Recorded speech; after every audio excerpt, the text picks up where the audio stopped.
விருதுநகர் மாவட்டம் திருத்தங்கல் பத்ரகாளியம்மன் கோவில் கும்பாபிஷேக விழாவிற்கு அதிமுக முன்னாள் அமைச்சர் ராஜேந்திர பாலாஜி 50,000 ரூபாய் நிதியுதவி வழங்கினார்.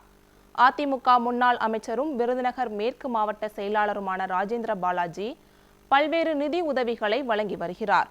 மேலும் அனைத்து சமுதாயத்தினருக்கும் எந்தவித பாகுபாடுமின்றி பல்வேறு நிதி உதவிகளை செய்து வருகிறார். இதன் ஒரு பகுதியாக சிவகாசி சட்டமன்ற தொகுதி திருத்தங்கல் எம்ஜிஆர் காலனியில் அமைந்துள்ள ஸ்ரீ பத்ரகாளியம்மன் கோவில் கும்பாபிஷேக விழாவிற்கான அழைப்பிதழில் கோவில் நிர்வாகி அதிமுக முன்னாள் அமைச்சர் ராஜேந்திர பாலாஜியிடம் இல்லத்தில் சென்று நேரில் வழங்கினார்.